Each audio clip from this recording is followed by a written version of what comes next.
Saya langsung mulai, Bu. Ya, boleh, silakan. Terdengar suara Ibu? Terdengar, Ibu. Oke. Oh, saya tidak dapat nge-share, Bu, karena saya bukan co-host, Bu.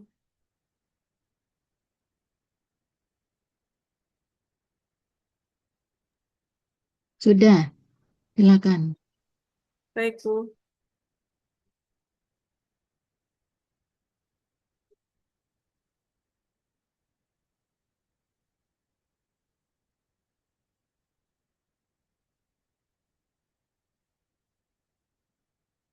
Baik, terima kasih. Assalamualaikum warahmatullahi wabarakatuh.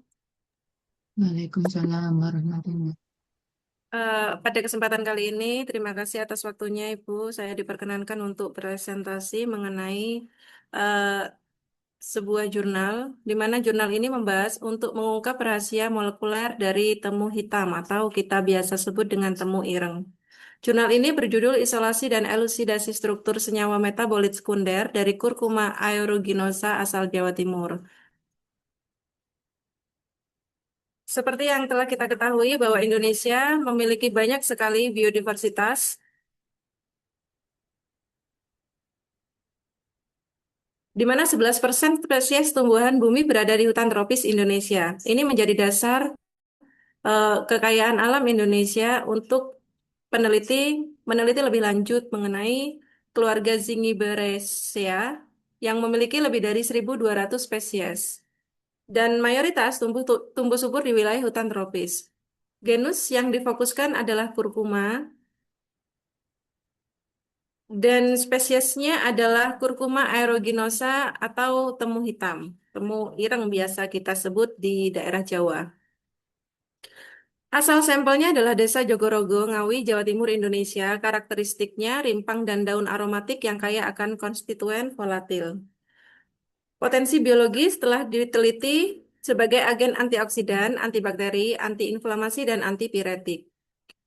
Temu hitam sendiri memiliki metabolit sekunder, seperti yang kita ketahui bahwa setiap tanaman memiliki profil metabolit primer dan sekunder, di mana metabolit primer adalah yang harus ada pada tanaman tersebut seperti karbohidrat, protein, dan sebagainya, sedangkan metabolit sekunder eh, biasanya tidak selalu ada, cuman ketika metabolit sekunder ini ada, fungsinya sangat banyak sekali.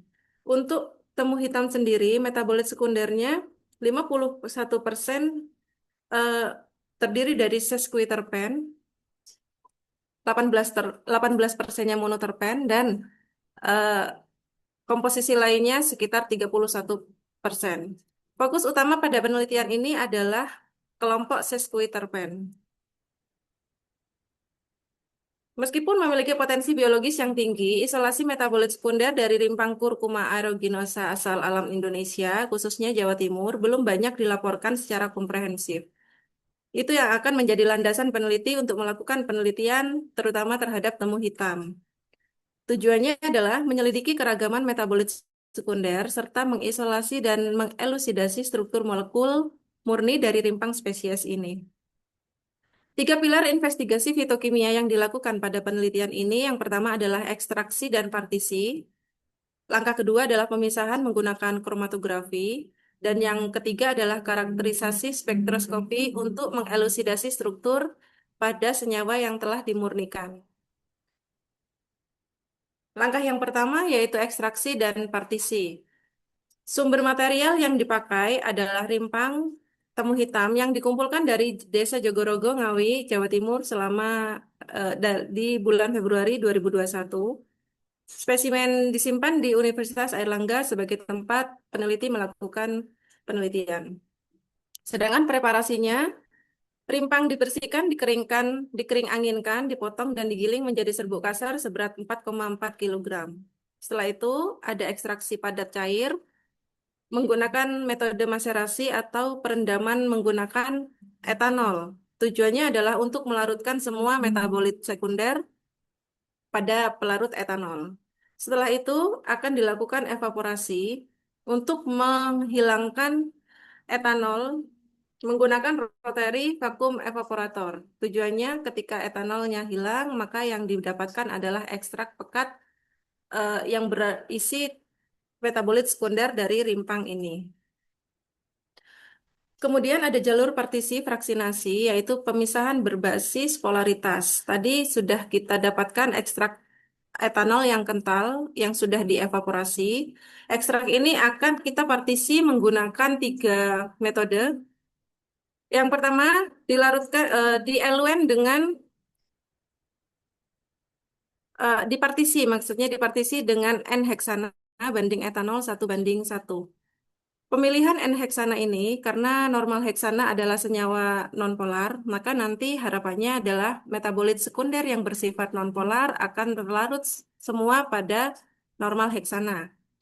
Lalu ada sisa ekstrak etanol yang sudah dipisahkan dari normal heksana men- yang bernama ekstrak etanol 1. Kemudian dipartisi kembali dengan diklorometan banding etanol. Diklorometan di sini bersifat semipolar sehingga nanti dia akan melarutkan metabolit sekunder yang bersifat semipolar juga. Kemudian sisanya akan diekstrak kembali menggunakan akan dipartisi kembali menggunakan etil asetat. Di mana etil asetat ini adalah pelarut yang polar sehingga nanti metabolit sekunder yang bersifat polar akan larut dalam ekstrak etil asetat. Jadi totalnya dari ekstrak yang dievaporasi tadi kita mendapatkan tiga ekstrak yang bernama ekstrak N-heksana, ekstrak diklorometan, dan ekstrak etil asetat.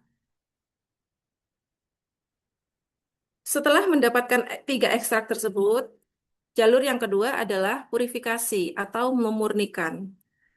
Yang pertama dilakukan memurnikan tahap demi tahap untuk ekstrak pertama, yaitu ekstrak normal heksana. Yang digunakan adalah kromatografi cair vakum dengan perbandingan N-heksana banding DCM 100:0 sampai 2:8. Hasilnya adalah 12 fraksi utama, yaitu dengan label fraksi A sampai M. Kemudian peneliti melanjutkan dengan KLT sehingga akan difokuskan hasilnya menjadi target fraksi C. Fraksi C ini kemudian dikromatografi kolom gravitasi menghasilkan 5 subfraksi, yaitu subfraksi C1 sampai C5, dan dites lagi menggunakan KLT, dan akhirnya akan mendapat target subfraksi C1. C1 dimurnikan kembali menggunakan kromatografi kolom gravitasi sehingga mendapat senyawa satu. Sebenarnya senyawa satu masih belum teridentifikasi, tapi di sini saya menuliskan kurdion biar eh, memudahkan kita mengingat bahwa senyawa satu adalah kurdion. Tetapi dalam tahap ini masih belum didapatkan hasil. Untuk yang kedua, ekstrak diklorometan akan dipurifikasi menggunakan kromatografi cair vakum yang menghasilkan 16 fraksi A1 sampai A9 dan B1 sampai B7.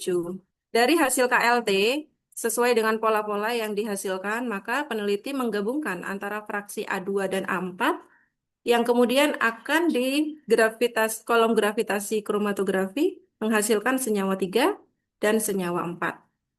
Sedangkan eh, gabungan fraksi A7 dan B3 menghasilkan hasil akhir yaitu senyawa 2. Jadi total dari dua ekstrak, peneliti sudah mendapatkan 4 senyawa yang berhasil diisolasi. Untuk ekstrak yang ketiga, yaitu ekstrak etil asetat, akan dipurifikasi menggunakan kromatografi cair vakum yang didapatkan 10 fraksi dan akan difokuskan pada fraksi 8, 9, dan 10. Kemudian fraksi-fraksi ini ketika dimurnikan kembali, maka fraksi 9 dan 10 teridentifikasi sebagai senyawa terpen dan steroid. Dan fraksi 8 dipisahkan lebih lanjut menggunakan TLC dan dihasilkan senyawa 7. Jadi, totalnya ada 7 senyawa yang berhasil diisolasi oleh peneliti. Namun di sini saya tekankan bahwa senyawa 5 dan senyawa 6 adalah senyawa terpen dan steroid yang berhasil teridentifikasi oleh IR dan UV-Vis sehingga peneliti tidak melanjutkan penelitiannya karena peneliti fokus pada senyawa sesquiterpen sehingga 5 dan 6 berhenti sampai di sini. Untuk yang ketiga adalah karakterisasi struktur terhadap 5 senyawa yang berhasil diisolasi. Yang digunakan adalah alat spektrofotometer. Di sini analisis UV-Vis digunakan untuk mendeteksi adanya ikatan rangkap terkonjugasi pada panjang gelombang 200 sampai 500 nanometer. Untuk FTIR digunakan untuk mengidentifikasi gugus fungsi utama dan untuk NMR digunakan untuk pemetaan kerangka atom karbon dan korelasi antar atom absolut. Jadi total ada 5 senyawa murni yang berhasil diisolasi, yaitu senyawa satu, senyawa 2, dan senyawa 7 masuk ke dalam eh, masuk ke dalam kelompok sesquiterpen, sedangkan kelompok terpen adalah senyawa 3 dan 4. Sekali lagi bahwa penelitian ini fokus pada sesquiterpen sehingga yang tergolong kelompok terpen umum tidak diteliti lebih lanjut. Oleh karena itu, peneliti fokus pada senyawa satu, senyawa 2, dan senyawa 7. Namun, senyawa 7, Z-deolacton B ini telah ada yang menemukan bahwa pada temu hitam sudah pernah diisolasi senyawa yang bernama Z-deolacton. Sedangkan senyawa satu dan senyawa 2 belum pernah diidentifikasi. Sehingga fokus analisis spektroskopi mendalam difokuskan hanya pada senyawa satu dan senyawa 2. Baik, selanjutnya saya akan menjelaskan identitas senyawa satu. Sebenarnya masih belum teridentifikasi senyawa satu ini. Karakteristik fisiknya adalah terisolasi sebanyak 90 miligram dari fraksi N-heksana. Bentuknya adalah serbuk putih padat. Ketika diukur menggunakan UV-Vis, maksimum penyerapan panjang gelombangnya pada 219 nanometer. Ini mengindikasikan bahwa tidak ada ikatan ganda yang terkonjugasi atau tidak ada alkena yang terkonjugasi. Sehingga peneliti bisa menyimpulkan bahwa senyawa satu ini memiliki alkena, namun tidak terkonjugasi. Kemudian hasil dari FTIR menghasilkan regangan pada bilangan gelombang 2900 sampai 2800. Ini merupakan bilangan gelombang yang eh, spesifik untuk CHSP3. Kemudian ada bilangan gelombang 1700-an di wilayah keton dan ada juga alkena di bilangan gelombang 1695. Jadi sudah mendapat petunjuk bahwa dari UV-Vis dan FTIR bahwa senyawa satu akan memiliki ikatan rangkap dua alkena, akan memiliki eh, keton, gugus karbonil pada keton, dan akan memiliki juga CH3 atau metil, gugus metil. Dilanjutkan kembali karena UV-Vis dan FTIR hanya mendapatkan informasi tersebut, dilanjutkan kembali pengukurannya menggunakan NMR. Hasil yang pertama menggunakan 13C NMR, terdapat 15 sinyal karbon. Nah, ini sangat pas karakteristiknya dengan kelompok sesquiterpen.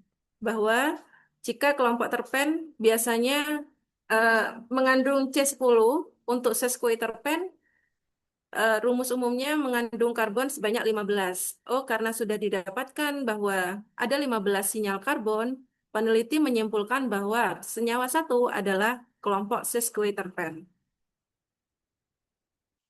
Untuk sinyalnya, ada sinyal C kuartener sebanyak 3 sinyal. C kuartener adalah C yang tidak memiliki H, berarti di situ ada dua sinyal di 214 dan 211 adalah sinyal untuk keton C kuartener yang mengikat karbonil dan juga ada sinyal pada 129 yang mana itu adalah C kuartener untuk vinil atau rangkap. Kemudian ada 4 sinyal CH atau metin, ada sinyal metilen atau CH2 sebanyak 4 sinyal dan ada metil CH3 sebanyak 4 sinyal. Jadi peneliti sudah mendapatkan eh, kerangka karbonnya sebanyak 15 dengan pembagian yang telah saya sebutkan tadi. Untuk NMR1H atau proton, di sini ada 15 sinyal yang didapatkan, eh, kira-kira 15-an di sini, di mana di situ peneliti bisa mengungkap bahwa ada ada satu H, di sini ada satu H, yang nomor satu ada proton vinilik pada ikatan rangkap C rangkap. Jadi ada hidrogen atau proton yang terikat pada C rangkap yang memiliki delta H-nya sebesar 5,15 ppm. Dan ini hasil yang sudah saya rangkum terhadap hasil dari NMR proton. Korelasi NMR dua dimensi HMBC yaitu adanya interaksi karena HMBC itu adalah metode untuk menghubungkan kerangka karbonnya dengan hidrogen, maka di sini ada korelasi antara H1 dengan delta 5,15 ppm yang berinteraksi dengan C9 dan C2. Ini mengindikasikan bahwa dia eh, alkena yang didapat dia berada di dalam cincin. Karena kalau kita sesuai dengan yang saya ketahui bahwa kalau dari C1 sampai C9 maka interaksi antara H1 dengan C9 sebenarnya tidak ada kalau dia rantainya alifatik atau lurus. Ternyata di sini ada interaksi antara H1 dengan C9. Sehingga peneliti menyimpulkan bahwa oh ternyata adanya siklik karena ada interaksi ini. Lalu adanya isopropil dia dideteksi dari interaksi antara H7 yang berinteraksi dengan C6, C11, dan C13. Kemudian ada H11 yang berinteraksi dengan C7, C12, dan C13. Dengan demikian, peneliti bisa menyimpulkan bahwa ada rantai isopropil di luar cabang cincin, di luar siklik. Dari data 2D NMR, dua dimensi NMR, memverifikasi konformasi cincin beranggotakan 10 dengan rantai samping isopropil. Kemudian konformasi C4 metil dan C7 isopropil di C nomor 4 dan C nomor 7 menunjukkan hubungan trans dari korelasi yang telah diukur menggunakan HMBC dan HSIC. Dan eh, di dibandingkan dengan literatur juga. Sehingga vonis untuk struktur senyawa satu adalah E yang menunjukkan dia hubungan trans 7 isopropil, ada rantai isopropil di C7, 4 10 dimetil, ada rantai samping metil di nomor C nomor 4 dan C10, siklodek dengan rantai karbon 10 yang berbentuk siklik 10N, ada ikatan rangkap di C nomor 10 dan juga 5,8 dion. Ada keton di nomor 5 dan di nomor 8. Atau senyawa ini bernama trivial kurdion. Sehingga peneliti sangat yakin bahwa senyawa satu adalah senyawa kurdion. Dilanjutkan dengan identitas senyawa 2, yaitu kristal putih kekuningan tanpa sistem terkonjugasi. Ketika senyawa 2 ini diukur menggunakan UV, maka didapatkan data absorbansi maksimumnya pada 219 sama seperti senyawa satu. Sehingga peneliti menyimpulkan bahwa senyawa 2 tidak terdapat ikatan rangkap alkena terkonjugasi. Kemudian dihasilkan dari FTIR ada regangan CH3 pada bilangan gelombang sekitar 3.000-an, 2.800 sampai 3.000. Juga ada kehadiran gugus keton di bilangan gelombang 1.700-an. Dan juga di sini yang membedakan dengan senyawa satu bahwa senyawa dua ini memiliki regangan ether atau bisa juga epoksi di bilangan gelombang 1.050 sampai 1.100. Kemudian dilanjutkan korelasi analisisnya menggunakan NMR13C dan NMR proton. Didapatkan hasil sinyal 13 karbonnya sebanyak 15 sinyal. Dan ini mengkonfirmasi bahwa senyawa 2 juga merupakan senyawa sesquiterpen karena menghasilkan sinyal 15 karbon sesuai dengan sifat dari sesquiterpen. Dan juga di sini ada proton yang sudah saya rangkumkan juga menjadi tabel di mana informasi penting yang kita dapatkan dari kedua tabel ini adalah untuk 13 eh, karbon ada 2 gugus karbonil yang terdeteksi, ada 2 karbon epoksi, satu yang bersifat karbon kuartener dan satu bersifat metin atau memiliki H1. Lalu ada 3 metin reguler, 4 metilen, dan 4 gugus metil. Jadi dari 13C ini bisa disimpulkan dia sesquiterpen. Kemudian untuk hasil NMR proton, ada sinyal proton metin teridentifikasi dengan sinyal utama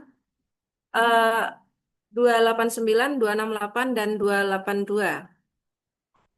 Nah, ini adalah adanya sinyal proton-proton seperti ini, dia itu eh, menunjukkan interaksi spasial yang padat di sekitar cincin beranggota 10. Jadi, adanya sinyal proton metin dan CH2 metilen itu ada indikasi bahwa dia berupa cincin yang beranggotakan 10 karbon.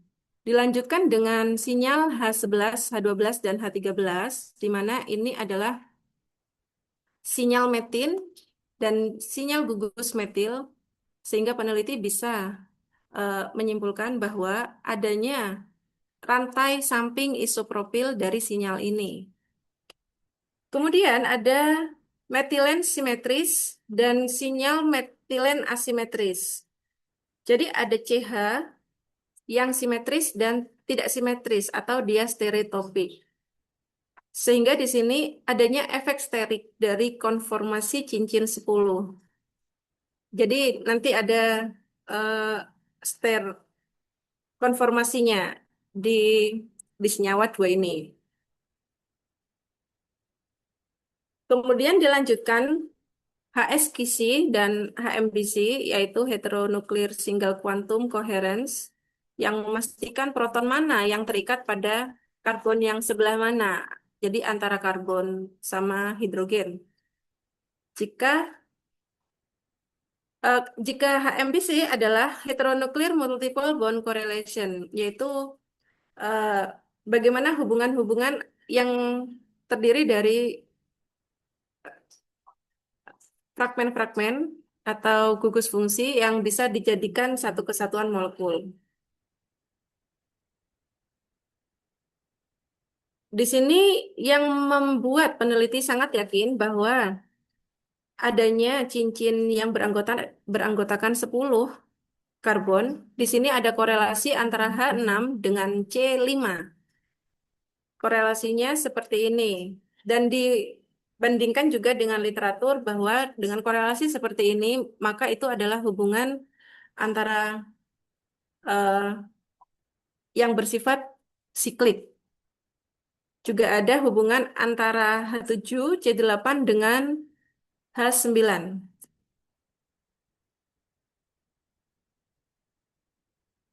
Lalu juga ada fokus pada keton, di mana posisinya keton ini bisa analisis dari korelasi antara H6 dengan C5 dan C7. Di sini ada C5, di sini ada C7 yang berkorelasi dengan H6. Dengan demikian bisa disimpulkan bahwa posisi gugus keton ada pada C nomor 5 dan C nomor 8. Karenanya ada korelasi antara H9 dengan C8. Juga isopropil dikonfirmasi dari eh, H12, H13, C7, dan C11 serta C12. Di mana korelasi ini menunjukkan bahwa posisi isopropil ada pada ada pada C nomor 7. . . . . . . . . . . . . . . . . . . . . . . . . . . . . . . . . . . . . . . . . . . . . . . . . . . . . . . . . . . . . . . . . . . . . . . . . . . . . . . . . . . . . . . . . . . . . . . . . . . . . . . . . . . . . . . . . . . . . . . . . . . . . . . . . . . . . . . . . . . . . . . . . . . . . . . . . . . . . . . . . . . . . . . . . . . . . Bukti korelasi memastikan struktur transfus dengan gugus oksiran, epoksi yang mengunci posisi C1 dan C10 dalam konformasi Chern-Bott. Jadi, eh, oksirannya atau epoksidanya pada C1 dan C10 yang dibuktikan dengan korelasi HMBC dan HSQC. Molekul memiliki sistem cincin beranggotakan 10. Dari yang sudah dianalisis tadi, intinya ada C10 yang terikat secara siklik dan bentuk cincinnya tidak datar, tetapi melipat menjadi konformasi yang dibuktikan dengan sinyal-sinyal yang telah diukur tadi. Lalu di sini sebenarnya ini bukan gambar dari senyawa 2 Bu, karena di sini oksigennya 5. Cuman di sini saya tetap pakai untuk membuat gambaran 3 dimensi bahwa gugus oksirannya terikat secara transfus, juga C4-nya mengarah ke bawah, jadi C nomor 4 dia ada di sebelah bawah, dan juga gugus isoprofil ada di atas, di opposite. Jadinya nanti akan eh, berhubungan dengan nama yang dihasilkan. Ini adalah validasi ketika dihubungkan dengan literatur, ternyata deltanya atau selisihnya dia tidak jauh berbeda, sehingga bisa menjamin keakuratan dari penelitian yang sudah dilakukan oleh peneliti. Sehingga vonis akhirnya adalah 1R, 10R, di situ pengertiannya adalah C nomor 1 dan C nomor 10. Eh, dia itu searah jarum jam. Lalu C1 dan C10 juga ada gugus epoksi. Minus di sini menandakan levarotori atau memutar bidang cahaya ke arah kiri. 1,10 dihidrokurdion. Artinya sebenarnya dia kerangkanya menggunakan kurdion seperti senyawa satu.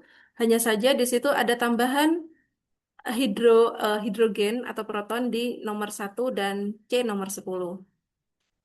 Seperti itu. Sehingga kesimpulan dari penelitian ini bahwa penelitian ini berhasil membuktikan keragaman kimiawi tingkat tinggi dari rimpang temu hitam yang berasal dari daerah Jawa Timur. Isolasi yang bertingkat dan presisi berhasil memisahkan 5 senyawa murni. Namun di sini yang ditemukan adalah 2 yang sudah kita identifikasi, yaitu kurdion dan hidrokurdion. Dan berhasil dikonfirmasi dan dielusidasi secara mutlak menggunakan spektroskopi. Untuk dampak ke depan, hasil ini memberikan fondasi struktural yang kuat untuk pemanfaatan kurkuma aeruginosa atau temu hitam ini sebagai sumber agen farmakologis lokal di masa mendatang. Demikian presentasi mengenai temu hitam. Saya ucapkan terima kasih sebelumnya, Bu. Baik, terima kasih Nasma atas presentasinya. Ini kamera Ibu kelihatan? Enggak? Tidak, Bu. Hitam, Ibu. Enggak yang gimana cara, padahal ini sudah dihidupkan kameranya. Baik, makasih atas presentasinya ya tadi mengenai ekstrak temu hitam yang kemudian ekstraknya itu difraksinasi gitu ya. Ekstraknya ekstrak etanol, kemudian difraksinasi bertingkat. Nggih, Bu. Hasil dari coba gambar yang setelah ekstraksi itu, nah ini setelah kita memiliki ekstrak kental etanol, jadi itu crude ekstraknya gitu ya, ekstrak kasarnya menggunakan larut etanol tadi. Nah, itu kita partisi, kita fraksinasi menggunakan metode partisi cair-cair. Jadi tergantung nanti kelarutan dari sampel kita, molekul-molekulnya banyak yang larut di pelarut nonpolar ataukah yang polar. Kita gunakan yang pertama enhexan dan etanol. Nah, itu menghasilkan biasanya sebutannya bukan ekstrak. Ekstrak itu yang awal tadi, jadi mengekstraksi dari tanamannya. Tapi setelah ekstrak itu mulai dimurnikan, ini salah satu tahap menuju pemurnian vaksinasi itu. Jadi yang kita hasilkan itu sebenarnya adalah fraksi N-heksan. Itu sudah ditulis oleh Nasma di bawah, fraksi nonpolar. Tapi sebutannya di atasnya masih ekstrak. Jadi harusnya fraksi N-heksan. Kemudian sebelahnya juga gitu, fraksi etanol satu. Nah, selanjutnya mereka, eh, yang di fraksi etanol satu masih dipartisi lebih lanjut menggunakan diklorometan. Diklorometan itu semi nonpolar. Yang etil asetat masih semipolar dia. Ya, jadi biasanya setelah kita punya fraksi diklorometan, punya fraksi etil asetat, itu kadang masih ada juga yang dia ini kan dipartisi dengan etil asetat itu sebenarnya ada hasil fraksi etil asetat sama fraksi etanol sisa. Iya, Bu. Ya, nah fraksi etanol sisa itu biasanya yang sudah polar banget itu. Jadi yang masih semipolar itu ada di fraksi etil asetat. Tapi nggak tahu ini etanolnya berapa perbandingannya dengan etil asetat, karena itu bisa bercampur sih. Jadi kalau kita nggak nambahkan air, misalkan untuk meningkatkan kepolaran, itu nggak terpisah, karena bisa jadi satu fase memang. Karena memang etil asetat semipol. Oke, kemudian ke bawah. Jadi ini apa jalur untuk mempurifikasikannya setelah kita punya fraksi itu kemudian dipilih fraksi mana yang akan dikerjakan. Yang pertama fraksi enheksan. Iya, ini tahapannya sudah seperti ini. Kemudian lanjut. Ya, ini sama fraksi diklorometan juga. Lanjut lagi. Lanjut. Ya, lanjut. Oke, lanjut lagi. Baik, jadi ini mulai eh, bagaimana Elusid. cara kita mengelusidasi struktur, mengelusidasi menggunakan spektroskopi untuk menghasilkan suatu struktur. Nah, itu dimulai dari UPV tadi sudah Anda sebutkan ya. Jadi informasinya nggak banyak yang diperoleh dari situ. Cuman biasanya kita juga sebutnya ikatan ganda itu ikatan rangkap ya. Nah, istilahnya ikatan rangkap terkonjugasi yang panjang. Oke. Kemudian untuk IR itu ketonnya sampai tinggi sekali ya, 1767. Menurut informasi itu ada keton yang terkonjugasi katanya dengan ikatan rangkap, Bu. Kan tidak ada di sini tapi Oh iya ya, Bu. nggak ada ikatan rangkap terkonjugasi. Oh iya, Bu. Sebentar, Bu. Kalau ikatan rangkap terkonjugasi, ada keton alfa beta tak jenuh, misalkan gitu ya. Jadi ikatan rangkap terkonjugasi di situ, itu malah menurunkan ini bilangan gelombang, serapan bilangan gelombang. Jadi dia nilainya akan lebih rendah. Ini kan nilainya lebih tinggi dari keton normal. Biasanya keton normal Kenapa? berapa, Bu? Berapa ya? 17, 15 mungkin ya, tujuh belas tiga Oh, puluh gitu. Mungkin ini karena ada tegangan cincin juga. Jadi kan kalau biasanya mungkin keton alifatik gitu ya.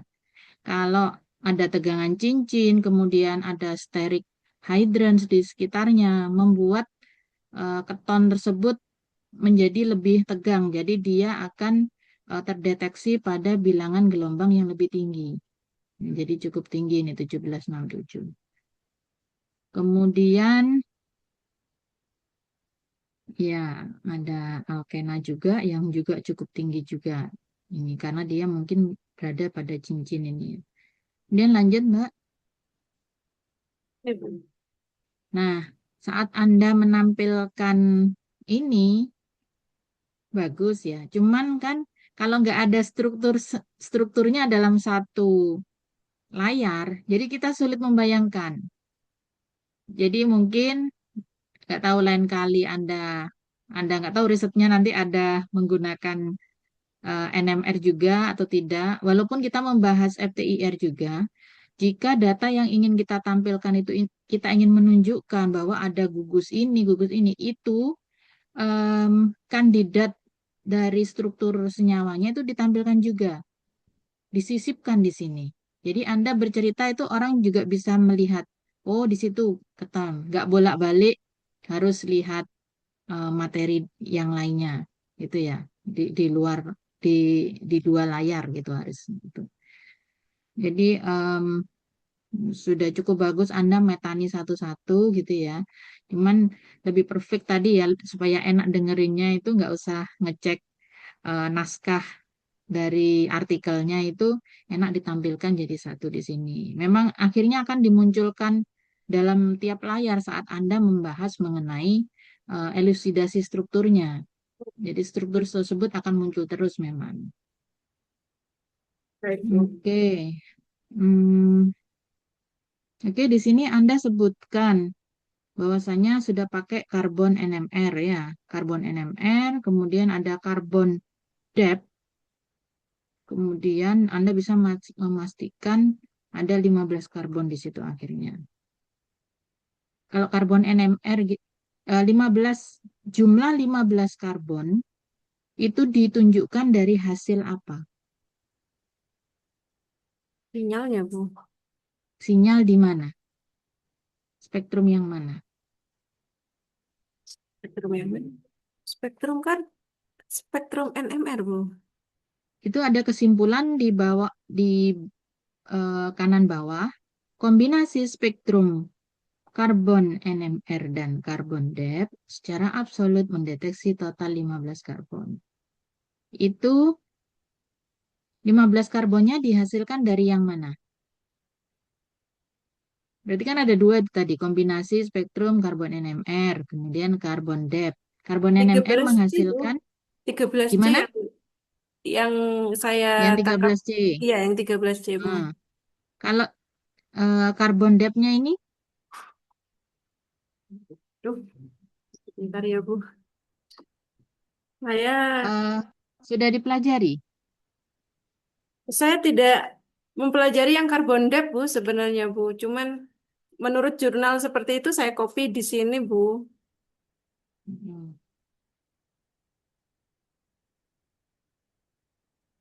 Kemarin itu Ibu terlewat ya. Ini nggak dimasukkan ke materi.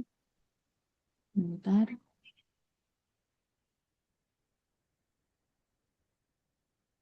Ini iPad Ibu sudah mau mati, tinggal 2%. Bisa nggak ini? Coba. Gitu.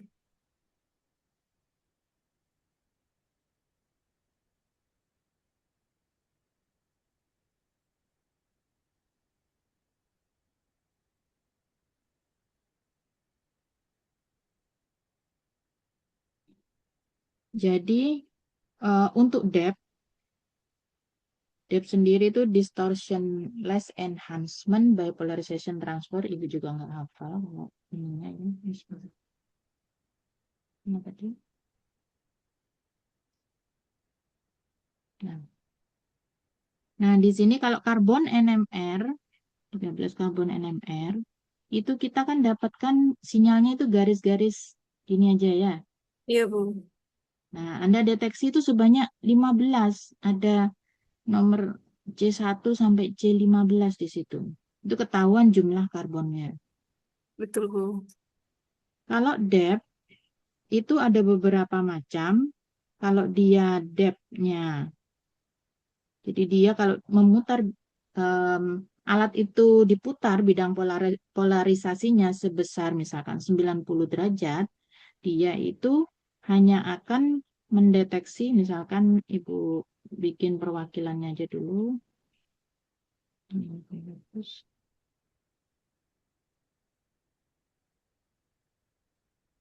Di sini kan muncul sinyal ini yang C kuartenar, kemudian C metin, metilen, 5 metil. Ya. Nah, di sini yang muncul di karbon NMR itu seperti ini. Mereka itu muncul semua saat Anda menggunakan depth dengan bidang polarisasi 90 derajat. Itu yang bisa muncul di spektrumnya itu hanya yang karbon metin. Yang lainnya tidak muncul. Kemudian jika diputar bidang polarisasi 135 derajat, itu yang muncul CH3 dan CH karena ganjil. Kemudian CH2 munculnya dia di bawah. Jadi yang genap muncul di eh, bidang yang bawah, Y yang bawah, yang minus, sedangkan yang untuk yang jumlah ganjil, oh sorry, ini CH, yang ganjil munculnya di bagian atas. Jadi kita bisa tebak kalau dia ada sinyal di bagian bawah, dia pasti berupa CH2. Tapi kalau munculnya di bagian atas ada dua kemungkinan. Dia bisa metin, karbon metin atau karbon metil. Ganjil di sini. Terus ini gimana Bu? Yang C nggak muncul. Nah ini kalau Anda punya data di karbon 13 NMR tadi, di sini ada sinyal tapi nggak muncul di 90 dan juga 135. Nah itu bisa Anda tebak dia adalah karbon kuartener. Hmm. Kemudian jadi ada informasi, oh ada CH2. Nah ini hasil dari depth. Kalau jumlah karbonnya aja cukup di karbon 16 beserta geseran kimianya, nanti Anda bisa prediksi kira-kira dia karbon apa, lingkungannya apa. Oh, karbonil kalau dia daerah 200, 180 misalkan ke atas gitu ya. Itu untuk depth ya Mbak ya. Iya, Bu. Mungkin Tapi sudah tidak dijelaskan dipelajari rinci, juga Bu. tadi. Waktu Gimana? di jurnalnya tidak dijelaskan secara rinci. Ya ya, mungkin di skip datanya ya, sudah dia olah gitu ya. Iya, Bu. Oke, mungkin bisa dilanjutkan tadi yang slide-nya Nasma. Eh, tidak terlihat, Bu. Barusan enggak. Oh, sebentar, Bu.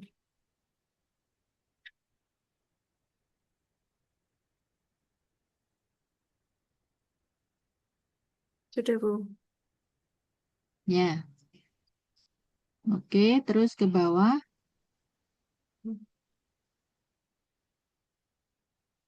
ke bawah. Nah, ini juga lebih cantik kalau misalkan di pojok kanan atas digambar strukturnya. Jadi kita bisa bayangkan nanti, oh proton di karbon nomor satu itu singlet.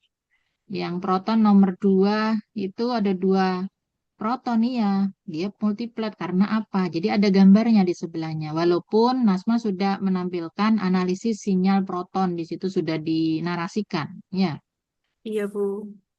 oke. Terus, mati ininya. Apa? Tiba-tiba mati. Gak kuat. Em, yang ini selanjutnya, ya sebentar. HMBC. Kalau untuk HMBC, HMBC itu menentukan posisinya gugus fungsi itu di mana, Bu? Begitu. gugus fungsi Iya, jadi HMBC. Yang kerangkanya menurut yang saya Anda baca, sempat. Mm-mm. untuk yang HMBC itu menentukan kerangkanya. Nanti kerangkanya itu seperti apa. Kalau HSQ sih, C, C sama H ini korelasinya bagaimana? H ini nempel di C mana gitu, Bu. Oh ya, bentar Ibu pengen jelasin dikit, cuman nih mati masih bentar. Panas. Buka chargernya dulu ya. Lupa nggak ngecas ini pad.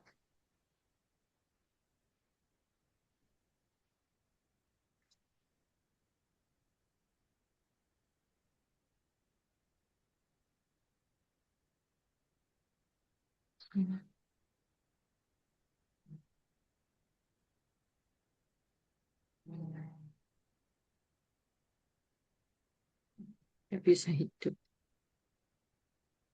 Ya, jadi kalau HMBC itu kan heteronuklir.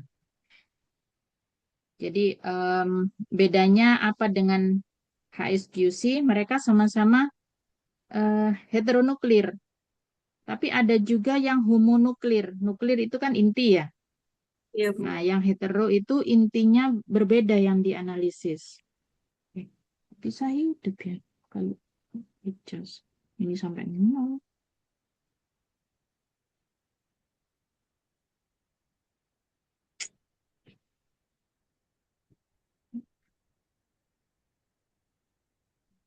Pengen jelasin. Hidup.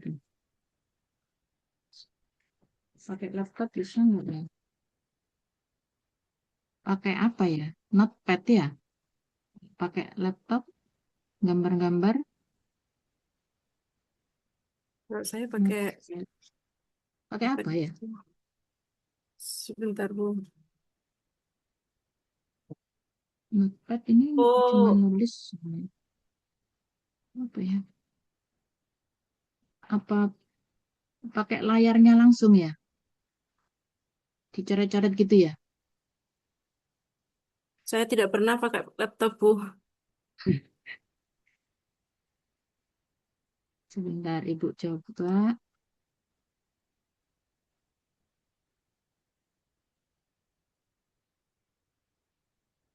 Ini, terus nulis ke ini.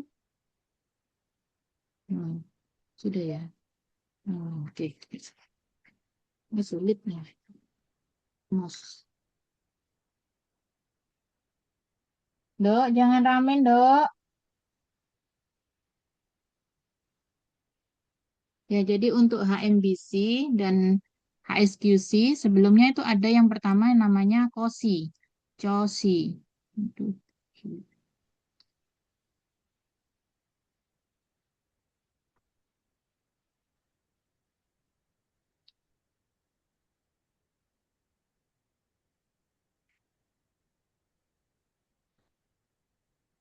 Bisa hidup ya.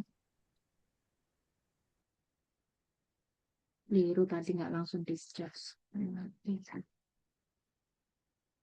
Nah, ada yang namanya COSI. COSI ini correlation spectroscopy. Ini menghubungkan antar proton. Jadi antara proton satu dengan proton lainnya.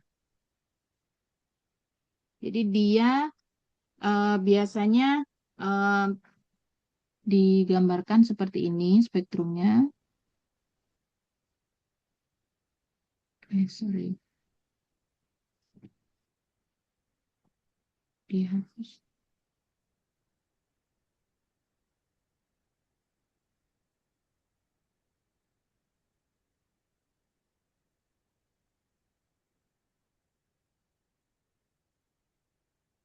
Nah, di sini ada untuk sinyal proton.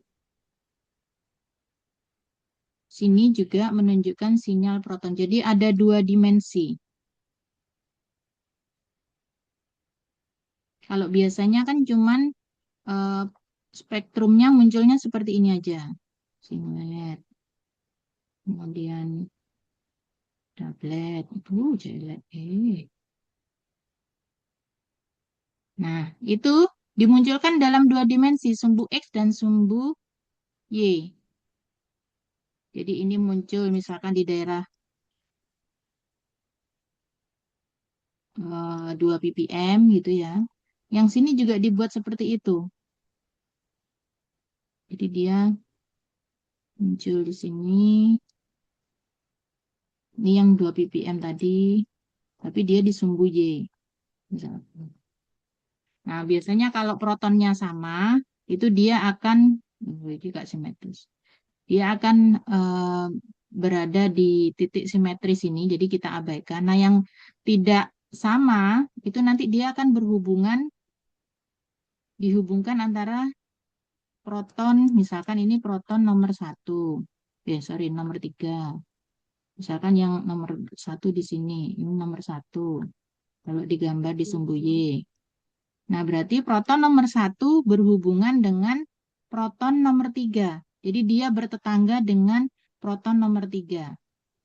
Itu untuk Cauchy. Jadi ini bentuk dua dimensi untuk proton dan proton. Nah, yang Anda pelajari tadi dia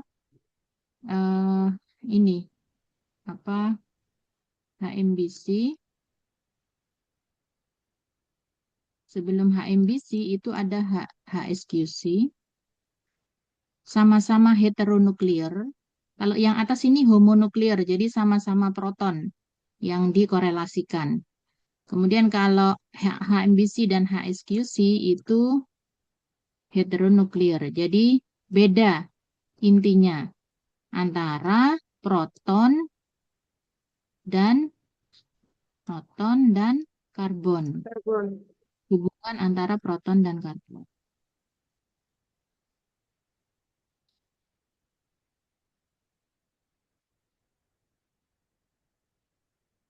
Oke. Nah, bagaimana cara membedakannya HSQC dan HMBC? Kalau HSQC heteronuklear single quantum correlation. Nah, ini berarti hubungan antara proton dan karbonnya itu hanya single bond aja. Jadi memang karbon 13 itu nanti dia ngikat proton apa? Itu ketahuan di HSQC. Jadi apa yang dipegang oleh karbon itu adalah proton yang dimaksud. Kalau HMBC, karena dia heteronuklear multiple Bond. bond, jadi ikatannya itu multiple, nggak hanya satu ikatan. Jadi dia nanti masih ada C ini berikatan dengan C lagi, kemudian ada C lagi, C ini nanti pegang H. Nah, ini korelasi antara C13 di sini dengan satu, dua, tiga ikatan ke sini. Itu yang terdeteksi di HMBC. Jadi perbedaannya seperti itu. Data yang ditampilkan eh, serupa seperti punya Cauchy. Jadi dia dalam bentuk dua dimensi. Cuman yang diisikan adalah antara proton dan sinyal karbon.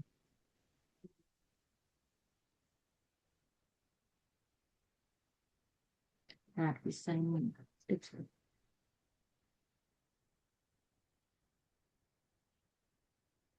Ya,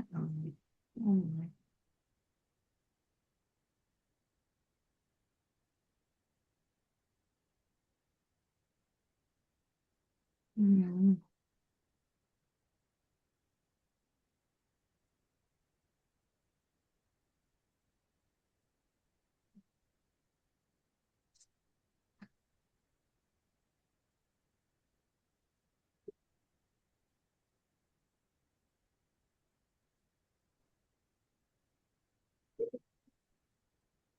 Nggak mau masuk Zoom. Join a meeting. Berapa tadi ID-nya? Sebentar ini. Kalau keluar, stop share. Oke, bentar. ID-nya 955 79 000 02 8 39.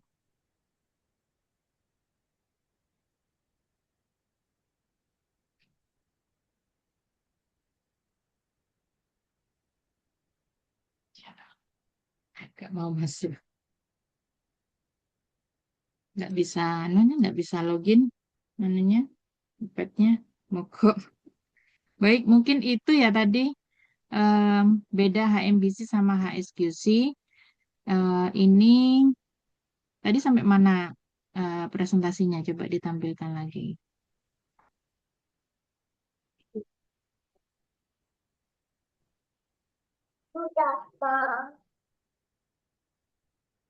Oke.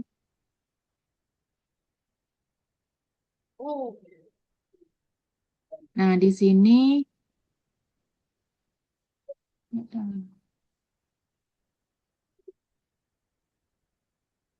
mengunci alkena. Maksudnya proton satu dengan C9 itu berkorelasi. Ya, jadi korelasinya apa ini?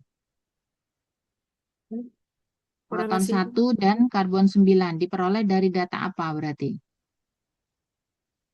proton satu dan C9 itu H, HMBC, Bu. Multiple bond. Ya, jadi ada berapa ikatan itu kalau dari proton satu ke C9? Ada 9, Bu. Hah? Ada Oh, berapa ikatan dari C1 dari proton satu berarti kan yang di proton yang dipegang oleh karbon satu. Berarti itu. satu ikatan antara proton satu ke karbon satu, satu ikatan kan. Ya, Kemudian Bu. karbon satu ke karbon 10 ikatan kedua. Hmm. Karbon 10 ke karbon 9 berarti Ketiga, Bu. ikatan ketiga. Jadi hubungannya antara proton satu dan karbon 9 itu tiga ikatan, multiple bond. Nah, itu terdeteksi di HMBC. Jadi dia biasanya digambarkan dalam bentuk ini tanda panah. Sebenarnya ada tanda panah yang bentuknya berbeda juga untuk mengkorelasikan itu. Kalau tanda panahnya bolak-balik, biasanya itu karena dia pakai nosi. Jadi itu pakai yang berbeda ruangan. Jadi dia efek dari beda ruang. Jadi seperti yang Anda sebutkan juga, selain alkena ada isopropil ya, itu jadi ada hubungannya mengapa isopropil di situ disebutkan dia berkorelasi semua karbon-karbon di isopropilnya C11 kemudian C13 dan C12 tuh ya harusnya ya hilang angkanya C tengah itu terkorelasi dengan C7 ya dipegang oleh C7. Jadi protonnya akan berhubungan semua dengan karbon 7. Nah, tadi ini di bawah sendiri Anda sebutkan konformasi C4 metil. Jadi C4 metil, C14 berarti kan maksudnya ya, itu C, dan C7 C. isopropil, isopropil yang dipegang oleh C7 itu ada hubungan trans. Nah, Oh iya, sebenarnya Bu. ini juga bisa diketahui kalau kita menggunakan nosi. Jadi kalau ada nosi bisa kelihatan di karbon 14 ini nanti hubungannya dengan karbon 12 misalkan atau karbon 11, karbon 13 itu bagaimana? Ternyata mereka berbeda ruang, yaitu trans itu tadi, ada yang ke atas, ada yang ke bawah posisinya, menunjukkan trans. Baik, terus lanjut.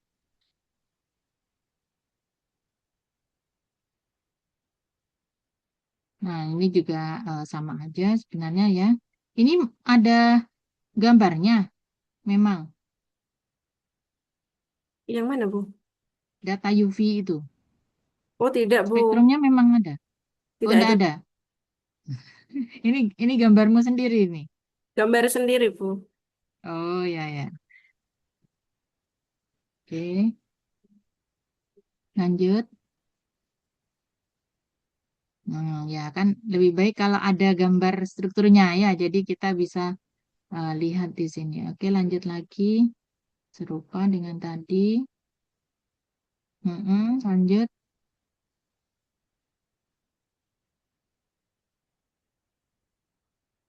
Ini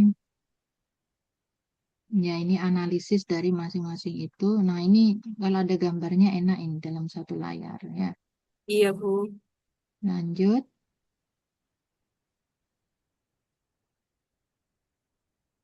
Ya, jadi ini koneksi korelasi antara heteronuklir. Jadi beda inti. Inti apa? Inti proton dan inti karbon yang dideteksi. Kalau HM berarti HMBC berarti MB-nya multiple bond, berarti jarak jauh. HSQC itu hanya satu ikatan aja. Jadi karbon itu mengikat proton siapa? Itu yang bisa diketahui. Spektrumnya itu sama, serupa Mbak dengan yang punyanya Kosi yang tadi Ibu gambar, yang dua dimensi itu. Jadi sumbu X-nya itu yang di atas itu sinyal proton, tapi sumbu Y-nya itu sinyal karbon. Oh, iya, Bu. Jadi nanti itu akan dihubungkan antara karbon mana yang berhubungan dengan dengan proton mana yang dia ikat. Nanti ditarik garis mana yang di situ ada titik temunya. Jadi isinya spektrum itu cuman bulatan-bulatan kecil-kecil gitu aja. Dan itu kadang nggak kelihatan, harus pakai eh, Mesh Renova itu, software itu, untuk mempertebal misalkan dengan cara memperbesar eh, ini apa bulatannya. Jadi ada di plus terus sampai dia agak tebal. Cuman akhirnya bisa kotor di tempat lainnya jika ada sinyal-sinyal interference itu. Sebenarnya menarik juga dan menantang gitu ya. Kemudian coba lanjut. Oke,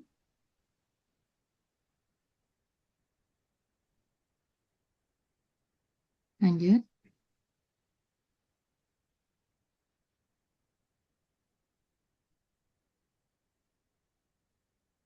lanjut.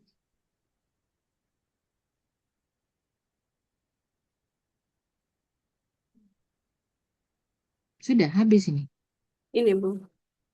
Hmm, Oke, ini Anda menganalogikan dengan gambar tersebut karena posisinya serupa gitu ya. Yang Iya, Bu. metil di bawah, propil di atas. Cuman untuk jenis atomnya berbeda ya. Bukan O itu ya, cuman karbon.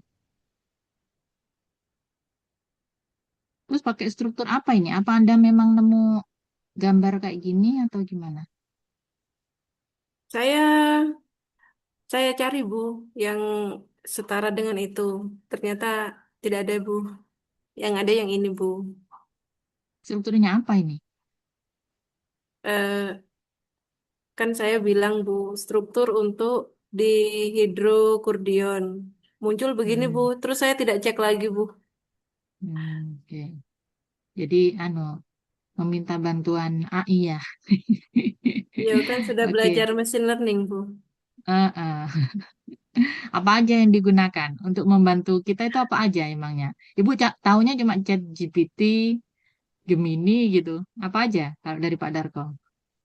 Kalau dari Pak Darko itu ada ChatGPT.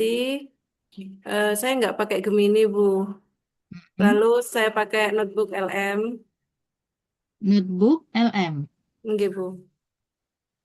Itu sama aja kayak ChatGPT atau Tidak, khusus Bu. untuk apa? Khusus untuk jurnal, Bu. Oh, oke. Terus apa lagi? Ini Ibu juga ingin tahu ini. Selama ini saya menggunakan notebook itu, Bu. Notebook LM ya. Nggih, Ya, Bu. sengko tak coba. Ya, oke. Kemudian ke bawah, ini dibandingkan dengan reference. Oke, kemudian bawah lagi, halaman selanjutnya habis. Ada lagi Habis, tuh. Bu. Nah, oke, oke. Ya, jadi di artikel ini sebenarnya dimunculkan ada dua dimensi NMR. Cuman datanya tidak dispesifikkan gitu ya, tidak dimunculkan datanya. Datanya Ibu sebagai kemarin tabel juga, saja, Bu. dia sudah ini ya, sudah mentabulasikan. Jadi itu kan bagaimana cara pengambilan kesimpulan dari eh, hasil HMBC, HSQC. Sebenarnya itu kan yang bisa kita pelajari. Bentar, Ibu kayaknya ada ini gambar mana ini? R. Oke. Nah, ini sebentar. Ibu tak share ya.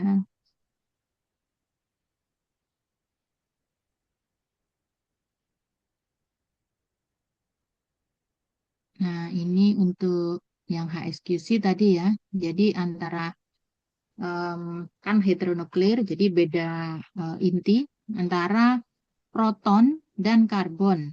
Sumbu X-nya proton, sumbu Y-nya karbon. Nah, itu nanti muncul titik-titik yang akan kita tarik garis lurus, misalkan B dan H2 ini ada titik di sini bulatan. Nah, itu kita tarik, oh ternyata karbon B berhubungan dengan H2.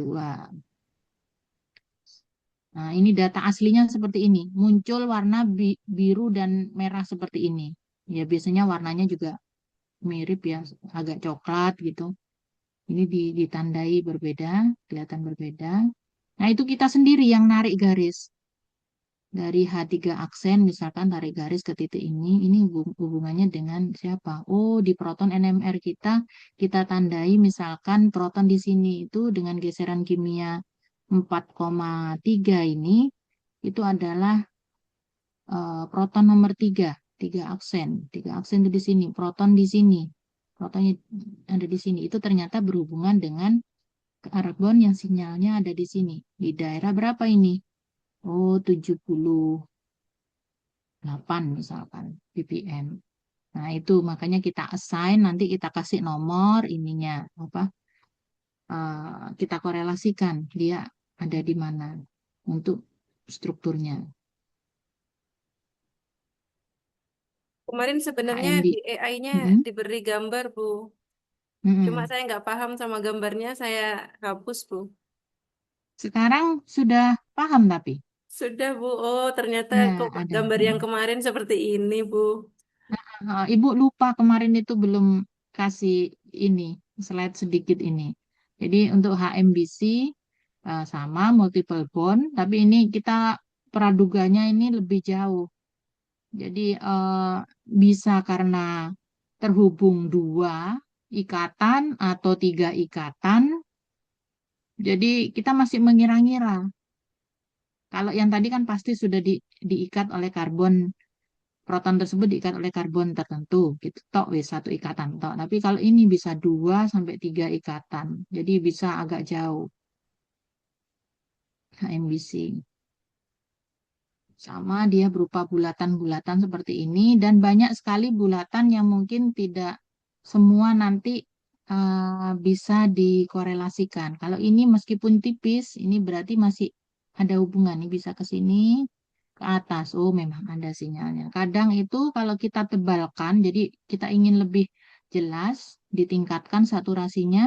Nah, di sini ada titik-titik kecil. Nah, itu kalau tidak ada hubungannya dengan sinyal proton ataupun karbon itu diabaikan. Ya. Ini kesimpulannya HSQC itu 1 ikatan, tapi heteronuklear. Kalau COSY itu antara karbon 1 dan karbon 2 punya proton yang berbeda, itu akan saling berhubungan proton-protonnya. Itu di COSY. Kemudian HMBC, multiple bond, tapi yang heteronuklear. Oke. Nah, biasanya untuk COSY itu cuman ditunjukkan seperti ini. Jadi data yang ada itu misalkan karbon di sini, karbon metin di sini, dia pegang proton 1 gitu ya. Nah, di sini ada sinyal untuk COSY. Jadi ditandai dengan warna seperti ini, HMBC-nya begini. Nah, untuk NOSY itu dia untuk 3 dimensi. Jadi struktur ruangnya. Kalau dia berdekatan, maka sinyalnya nanti koplingnya akan lebih besar dibandingkan yang berjauhan.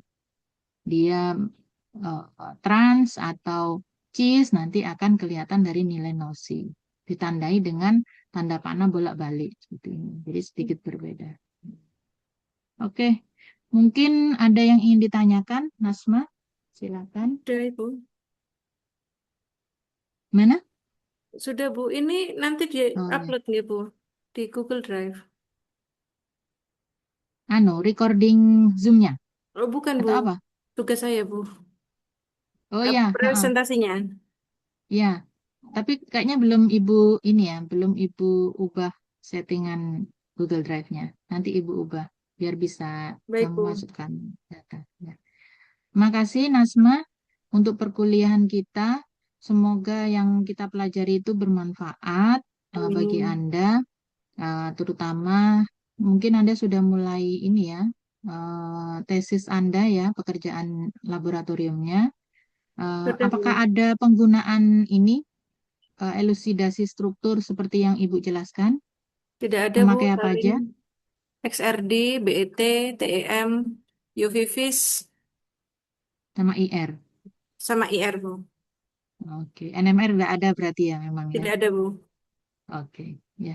Semoga lancar penelitiannya dan segera Amin. selesai tepat waktu gitu ya. Terima kasih atas perhatiannya. Semoga apa yang kita pelajari bermanfaat dunia Hmm. akhirat. Ibu mohon maaf jika ada kesalahan. Em, Ibu akhiri sekian. Assalamualaikum warahmatullahi wabarakatuh.